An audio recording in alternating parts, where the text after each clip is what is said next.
You remember Dr. Fauci? You remember when the White House had doctors that they would occasionally talk to?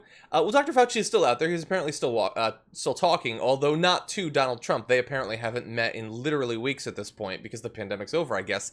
But Dr. Fauci was asked by the Daily Beast about the decision of the Trump campaign to start having rallies again.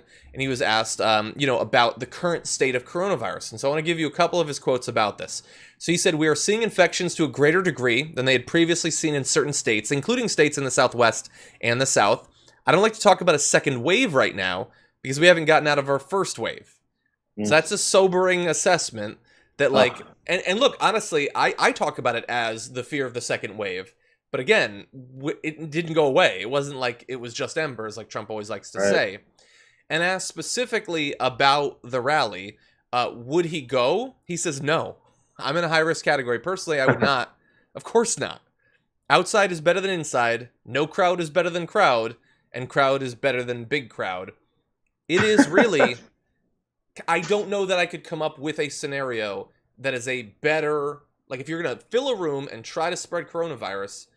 This is how you would do it, and that's what Dr. Fauci is saying. Unfortunately, that message isn't going to be received by any of the people attending the rally because they have been taught to believe that Dr. Fauci is the medical deep state who's only there to undermine Trump. Wonder who said something like that. All of them? I don't know. Laura Ingraham, she did. Yeah, she did. And so they don't trust him, and they don't see him anyway. Again, like we've criticized, like the little conferences that they had for a solid 2 months or whatever. Like, those weren't an issue.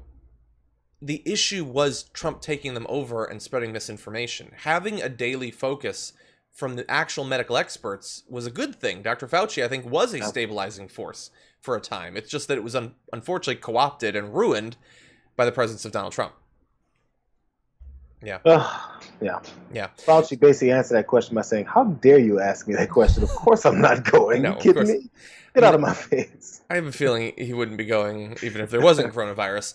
But okay, so when you talk to Dr. Fauci, he expresses concerns about the rally and about the current spread. But the rest of the administration is trying to assure you that everything's fine. And Mike Pence has got, his op-ed is coming out soon saying there's not going to be a second wave. And so there's a bit of a disconnect between the medical professionals of the Trump administration and the others. And so Kayleigh McEnany, who's technically the press secretary, she was asked about this by Bill Hemmer. See doctors Birx and Fauci anytime soon because they seem to have disappeared. Dr. Birx and Fauci are hard at work. I'm in task force with them. I'm constantly gathering the information from them, but we're moving forward on a number of issues from policing while also keeping in mind COVID as we safely reopen the country. Okay, but just to be clear on this, I read the Pence piece an hour ago. It'll be in the paper tomorrow morning, be online later tonight. Is the White House position that there will not be a second wave of COVID? Our position is that we're monitoring it. We can't predict the future, but we think we're at a place where we have this under control and we'll keep it under control. But we're monitoring each and every day to ensure that there is not a second wave anytime soon. Let's hope that's the case. Kayleigh, thank you so much for your time. Okay. It's not. I get this isn't a Kayleigh McEnany thing. It's a press secretary thing. They're not thinking, they're just saying what they're told to say. They're using talking points and all of that as we safely reopen. Like, again, the narrative of the safe reopen, like, we're seeing cases go up in multiple states. Like, it's such a ridiculous evasion. And why is Mike Pence, she's saying we can't say for sure if there will be, but we're trying to stop it. But Pence is saying there's not going to be a second wave. Kudlow was just was a couple days ago saying, no, of course there's not going to be a second wave. And notice that it's all of the non-doctors that are speaking with so much assurance about the current state of the pandemic and what's going to happen in the future as well. Yeah, the heads of the most powerful country in the world are their basis for why there's not going to be a second wave when they haven't acknowledged the first wave is that we don't think so. Based off of what we assume, we're working to make sure. I can't tell you how, but I think that's the basis. No, there's no concrete evidence. There's no numbers. There's no we've been tracking this. There's no our approach is this. Therefore, we've deemed that this will get there. It's just we believe so. Mm-hmm. There's literally nothing behind it. There's a reason why they don't believe in science and figures and smart people. It's because those types of folks is too much work. Mm-hmm. They put in too much work and they start ousting those people. Like, wait, you thought past a second grade level. You need to get the hell out of this room. So that's just the way it works. No, literally, she went on TV and told the country, we think it'll be okay. That's it. That's basically what she said. And except she said it for a minute rather than in 5 seconds. Yeah. That's what we're working with. Well, and she said, we're watching it. Okay, but what are you doing? I mean, Trump is occasionally giving a speech about how there's a vaccine for AIDS. What are you actually doing? Like, so, and there are minor things they could do to reassure me that they're still taking it seriously. I understand that Trump isn't going to make it a focus. He believes that it's hurting his reelection, and so he pivots to topics like his response to the protests, which is even worse for him. But how about this? When there's spikes in Texas and in Florida, why doesn't Trump give a speech encouraging these Republican governors to reinstitute at least some form of social distancing and mandatory mask wearing? Not lockdowns. I know they're not going to say that because they believe that that's trampling on the tree of liberty or whatever.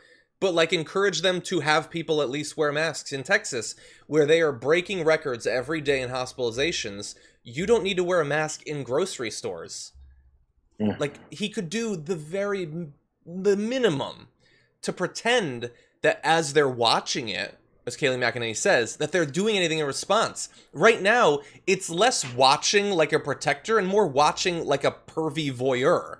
It's like you like what you're seeing, and so you're just letting it continue. It's sick.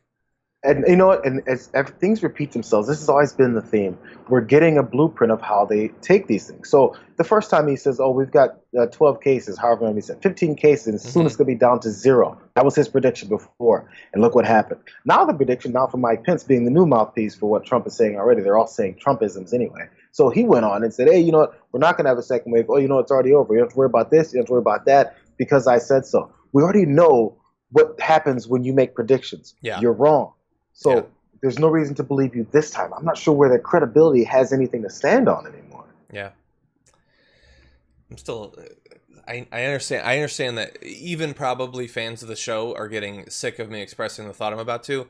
I am still astounded at how little people care about what has happened and what is continuing to happen. Like when the 15 and it's going to be down to 0, like I could go back and see what we were saying at the time. I'm sure we were saying, well, that seems ridiculous. It's certainly not going to.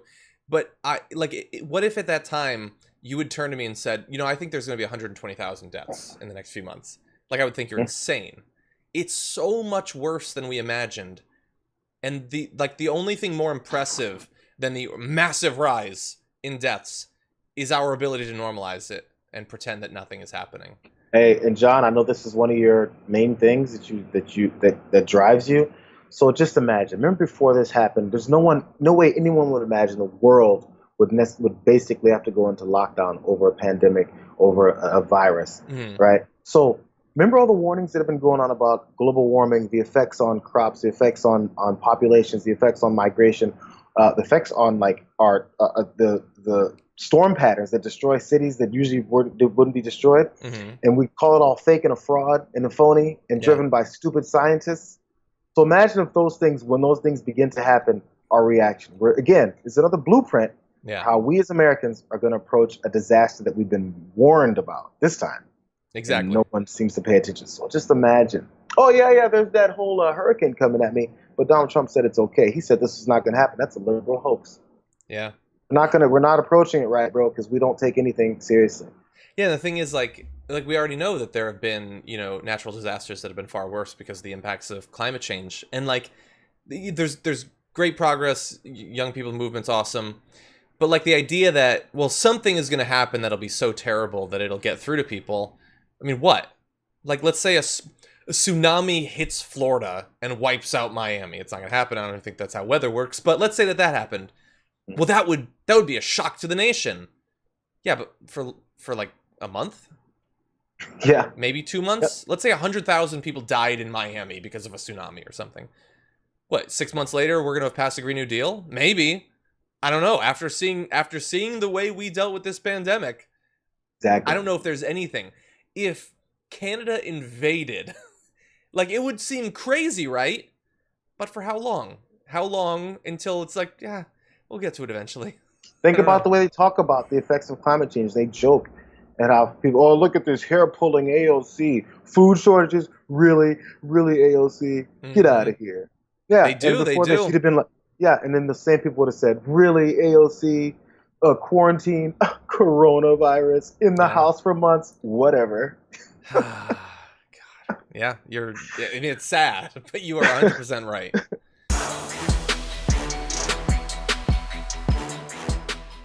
For more political news breakdowns, interviews, stories of activism, and me trying my hardest to care about the occasional big celebrity news story, subscribe to our YouTube channel at youtube.com/The Damage Report. And you can ring the bell wherever it is so you don't miss anything.